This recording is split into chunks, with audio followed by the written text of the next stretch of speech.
Hola, en los últimos días muchas preguntas han aparecido sobre la mesa en relación con la contraofensiva ucraniana en su guerra con Rusia, sobre si ha sido un éxito, si ha sido un fracaso, si se han logrado los objetivos propuestos o si definitivamente es un desgaste para Occidente y es mejor tal vez buscar un punto de equilibrio. Vamos a analizar en los próximos minutos y breves minutos en qué consiste esta contraofensiva y sobre todo a dónde nos puede llevar. Para ello vamos a mirar cuatro elementos. En primer lugar, el teatro de operaciones. En segundo lugar, algunos factores intervinientes. En tercer lugar, el análisis de los sistemas defensivos rusos en los tres sectores de operaciones, las tres áreas de operaciones que hay en este momento en curso y unas posibles proyecciones sobre qué va a ocurrir. Empecemos pues sin más demora en cuanto al teatro de operaciones. El teatro de operaciones nos muestra cuando menos tres sectores. Un sector oriental, que podemos llamar así sector oriental, que va por toda la línea de la región o el oblast de Lugansk.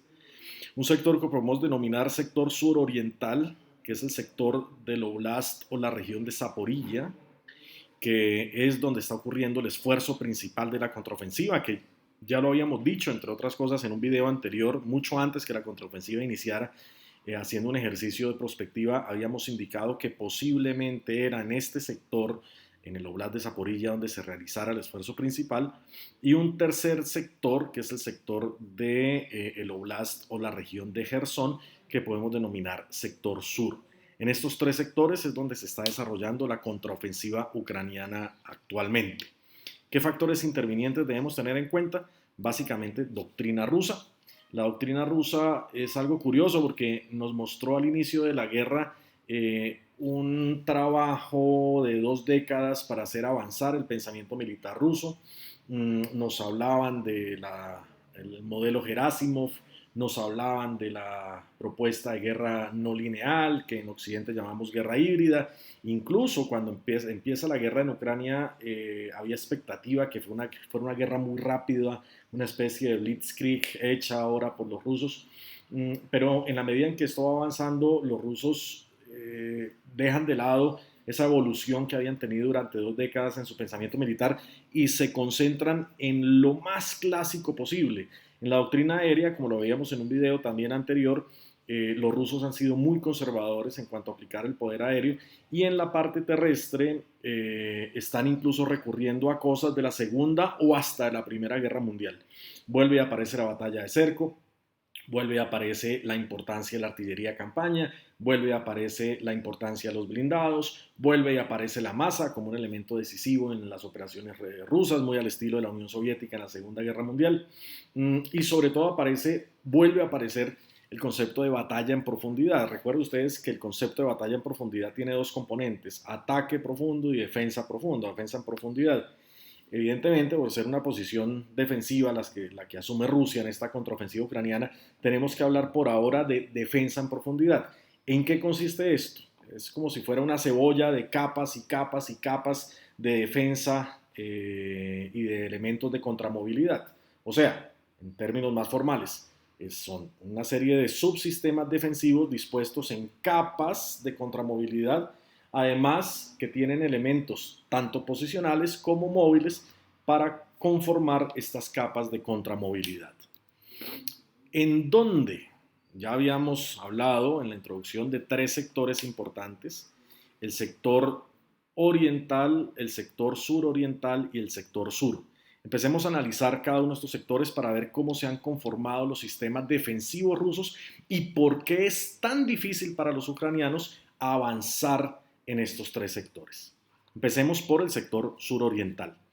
De hecho, aquí vale la pena hacer un énfasis y es que cuando empieza esta contraofensiva, muchos legos, muchas personas que hasta ahora están empezando en este tema, que son bastante superficiales incluso en algunos puntos, planteaban que la contraofensiva iba a ser muy rápida y definitivamente no podía ser rápida o al menos no en una primera etapa, en una primera fase. ¿Por qué razón? Si miramos el sector suroriental en particular, que es donde se está desarrollando el esfuerzo principal, encontramos cuando menos tres subsistemas defensivos. Un subsistema que va de extremo a extremo del Oblast de Zaporilla, que son casi 150 kilómetros de largo. Un segundo subsistema, ya lo voy a explicar, y un tercer subsistema en profundidad que tiene también unas tareas específicas.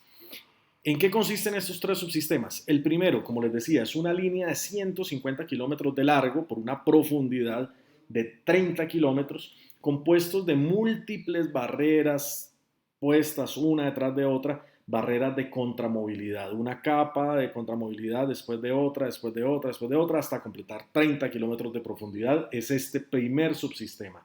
Al finalizar estos 30 kilómetros hay posiciones de artillería principal con alcance de hasta 60 kilómetros. ¿Esto qué quiere decir?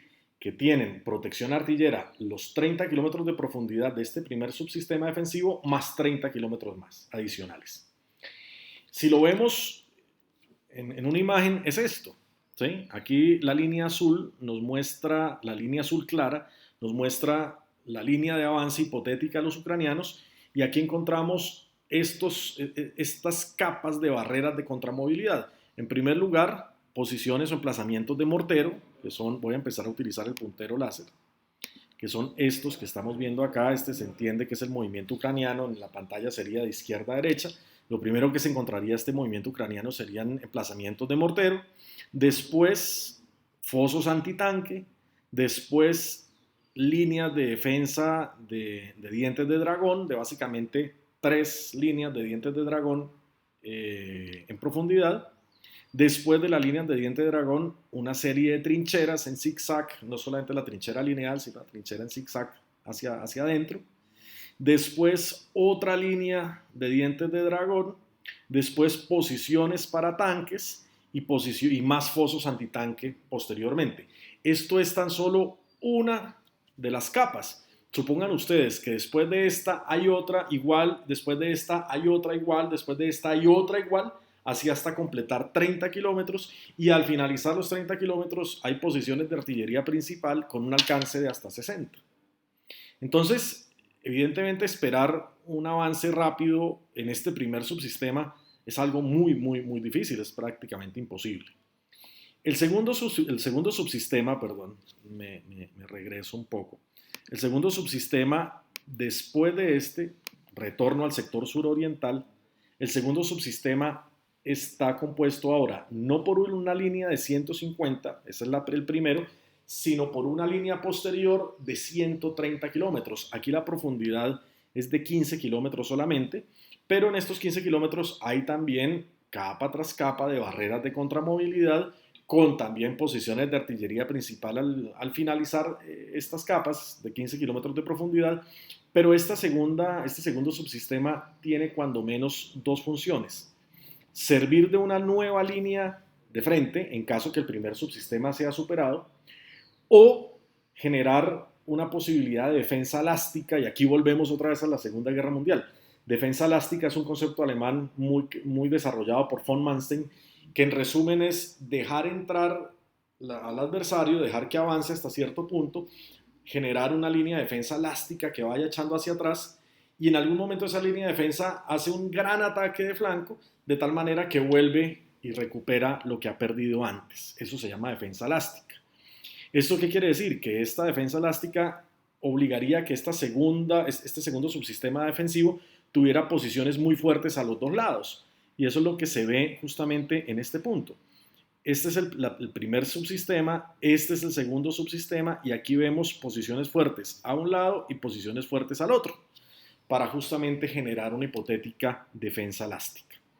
El tercer subsistema defensivo que tienen los rusos en el sector suroriental es una serie de posiciones fortificadas, ya no lineales, sino posiciones fortificadas, detrás del segundo subsistema, encargadas de hacer apoyo de fuegos al segundo subsistema y al primer subsistema, y en caso que los dos subsistemas previos sean superados, retrasar la avanzada ucraniana, aprovechar estas posiciones fortificadas para retrasar la avanzada ucraniana y evitar así que el frente colapse. Entonces, cuando pensamos en una contraofensiva ucraniana como la que ocurrió hace unos meses, donde en una semana los ucranianos recorrieron cientos de kilómetros, pensarla de esa manera aquí en el sector suroriental es imposible. Por eso es que los avances ucranianos en este punto son avances de unas cuantas decenas de metros al día, avances de 60 metros, de 100 metros, de 500 metros a lo sumo, pero no van a ser avances muy importantes. Los otros sectores son menos fortificados. Aquí se está desarrollando, en el suroriental se está desarrollando el esfuerzo principal, pero también tienen unas consideraciones importantes. Vamos al sector sur. El sector sur es el sector del Oblast de Jersón. ¿Aquí qué hay? Aquí hay una gran barrera de agua, que es el río Níper, que protege a las posiciones rusas del otro lado del río, en la otra orilla. Esto no quiere decir que los rusos no hayan fortificado la otra orilla del río, no, también tienen líneas de defensa, tienen posiciones similares a las que vimos en el sector suroriental, pero no en la concentración que la tienen. Donde sí han fortalecido los rusos bastante el sector sur es en la entrada de la península de Crimea, que es en la parte inferior del mapa que estamos viendo, donde acá, donde obviamente los rusos toman cualquier tipo de medidas para evitar que Crimea vuelva a caer en manos ucranianas. El sector oriental, vamos ahora al sector oriental, que es donde más está llamando la atención hoy la situación. Esta es la posición fortificada rusa, ¿sí? Es una posición lineal totalmente, con una pequeña saliente de posiciones fortificadas en dirección a una ciudad que se llama Kupiansk. ¿Y esto qué nos sugeriría? Que eventualmente acá los rusos juegan a generar un frente homogéneo, a estabilizar el frente de una manera homogénea. Si vamos a ver las principales batallas hoy, vemos que eso está apuntando hacia allá, ¿sí? Hay principales batallas en estos 6 puntos, especialmente en Bakhmut. Lo que están haciendo las fuerzas ucranianas es achatar el frente, o sea, los rusos habían hecho un cerco sobre, por ejemplo, Bakhmut. Las fuerzas ucranianas están atacando los flancos de ese cerco para tratar de generar un frente plano, un frente chato. Eso va, de cierta manera, a apoyar la idea, como veíamos antes, de la idea rusa de tener una línea de frente homogénea, algo totalmente lineal. Por esto vuelvo al punto inicial. Esperar una avanzada ucraniana veloz es bastante difícil. También sacar de balance a los rusos en cuanto a sus funciones de conducción de la guerra, o sea, tratar de afectar la inteligencia rusa, el sostenimiento ruso, la movilidad rusa, como se afectó en la primera contraofensiva de hace varios meses, hoy no es tan sencillo, sobre todo porque los rusos, en cuanto a la función de sostenimiento, los rusos han garantizado bastante bien por ahora todas las líneas férreas en los sectores que controlan para que puedan llevar material, equipo a la línea de frente, a pesar que el líder de Wagner, Prigozhin, en su momento se quejó de ausencia de munición, de armamento, de tropa de recambio, pero en términos generales, a salvo estas apreciaciones de Prigozhin, los rusos tienen con qué, al menos en el papel, tienen con qué mantener la función de sostenimiento por ahora, salvo que algo extraordinario ocurra y que los ucranianos logren tomar, por ejemplo, Svatove o Kremina o Lysychansk,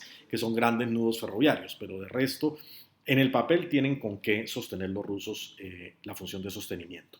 Finalmente, proyecciones que vamos a encontrar a la hora de evaluar la contraofensiva ucraniana, cuando menos 3 hipótesis.